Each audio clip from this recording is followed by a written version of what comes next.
Hey guys, it's TRIZE here, back with Automation, the car company Tycoon game in the most powerful engine series. We're going to be building the most powerful V12 engine in version 4.2. After getting smoked just 3 days after making the V16 video, making around 70 horsepower, I took the time to research more on getting the most horsepower as possible, as every slight change of a slider seems to break the turbos no matter how hard I try, regardless of what the compressor map is telling me what's up. At least I managed to make a crap ton of horsepower of this V12, which I'm going to show you right now. So first things first, on the top left portion of your screen, you set the year to the year of 2020 to get the most out of the engine. After choosing the V60 V12 configuration, you may choose any block material that you could choose from. I'm choosing magnesium for the sake of weight and everything. For the bore and stroke, as you see here, you max the bore and stroke, square this off to 120 millimeters each to get the engine size to 16,286 cubic centimeters, around 16.3 liters, with a dual overhead cam 5 valve made out of whatever head material that you could choose from. And for the quality slider, as you see here, you set this up to a plus 15 for everything, whether it's for the engine, top end, bottom end, turbochargers, fuel, exhaust, all that good stuff. It's gotta be max quality to make it semi-unrealistic and more powerful as possible. For the balance shaft, it must have a harmonic damper. If not, then engine goes nuke. For the crankshaft, it's going to be made out of billet steel with lightweight titanium con rods and regular forged pistons. For the compression, you max this out to a 15.0 to 1 ratio at an extreme level. The cam profile raised up quite a bit to an 84. The springs and lifters lower it down just a tad to a 42. And of course, VVT at all cams. For the turbocharger, we're going to max out to a quad turbo setup with a smart boost system. For the intercooler, you raise this up to 12,100 horsepower. For the details of the turbocharger, it's going to be a variable geometry setup with ball bearings. For the compressor, you max this out to 120 millimeters. The turbine also maxes out to 108.6 millimeters. The trim level at 100.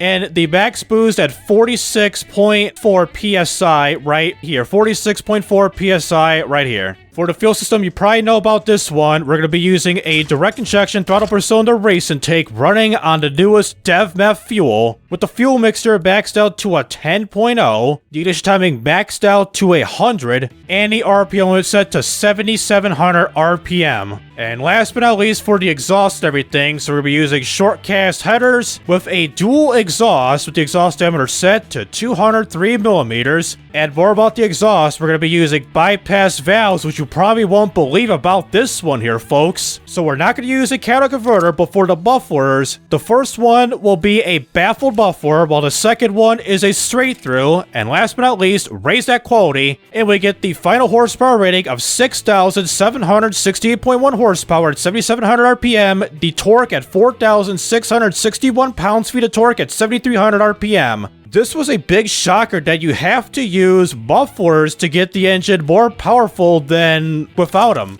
Well, without them, the turbocharger breaks up, which I won't recognize these types of records, but still. Alright, just a second, I'm going to give you here of what this engine sounds like. While playing around with it the manual testing mode, I'll cycle through the main and important graphs on here, starting from the power and torque, torque and boost, torque and efficiency, and power and efficiency. After showing all those graphs, I'll show the engine right here while doing some fake gear shifts for about like 30 or 45 seconds around that time period, and run off the video right there. So get you back to the graphs and start the engine up right now.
with the engine swaying like that?